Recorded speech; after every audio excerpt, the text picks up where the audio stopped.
Hello everyone, ayan, napachika ako doon sa nanay ng kaklase ng anak ko. Kaya ngayon papunta grocery. So pauwi na din ako guys. Kaya lang dadaan muna ako sa isang grocery para kumuha ng panghapunan ni partner. So, kailangan natin ng panghapunan. Kaya daan muna tayo sa grocery bago umuwi sa bahay. So medyo malayo-layo yung dinaanan ko kanina. Dapat dyan ako lulusot sa kantong yan. Pero lumusot ako sa kabilang kanto. Hello. Hello.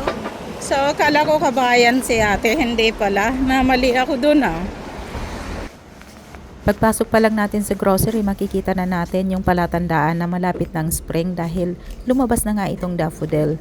Napakarami na nitong tinda nila dito na daffodil nung nakaraan pa dahil napakamura nga nito. Marami din silang mga halaman ngayon at ang inaabangan ko dito kapag ka nag-reduce yung mga halaman nila na malalaki na, yung mga pang-indoor, at marami rin silang mga seeds dito na nakahanda na para sa spring. So kapag ka mahilig ka sa halaman, talagang mapaparami ka ng mapapamili dito. At dito nga kumuha muna ako ng spinach dahil ang spinach ang ginagamit ko sa aking pagtitinola dahil gusto ko magluto ng tinola para sa mga bata, pero bukas ko pa yun gagawin. At dito naman tayo sa mga meat. Naghahanap ako talaga dito ng mga pagkain ni partner dahil siya lang yung lulutuan ko dahil yun nga yung tinola ang lulutuin ko para sa mga bata bukas. Pero itong meat naman, itong spaghetti naman ang kanya. At ang mga anak ko naman, ito ang kanilang pagkain mamayang gabi. So hindi ko pa alam kung ano ang para sa amin. Kaya binilan ko na lang sila ng pizza at saka lulutuan ko na lang sila ng nuggets at saka ng french fries.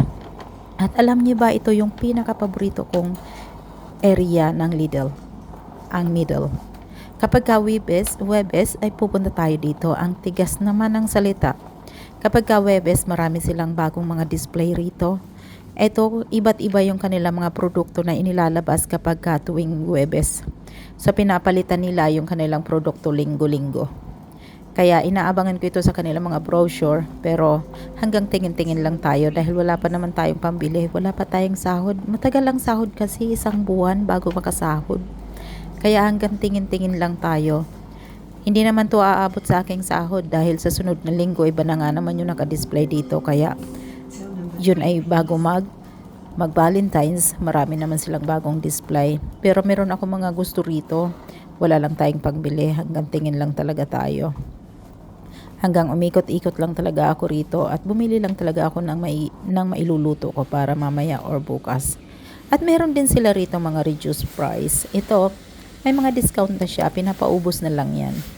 Kumbaga, mahilig din akong tumingin dyan kapag may pambili. Hanggang tingin-tingin lang sa ngayon. At eto naman yung kanilang mga limited offers. So maganda rin dito guys kapag mahilig ka sa pagkain at mahilig ka mag-explore ng pagkain na galing sa iba't ibang bansa. Dito naman yung kanilang mga naka-display yung kanilang mga pagkain na nagmula sa iba't ibang panig ng Europa. So kung mahilig ka talaga yung mga galing sa mga Europe na pagkain, inumin, nandito naman siya makikita. Thank you so much for watching. See you!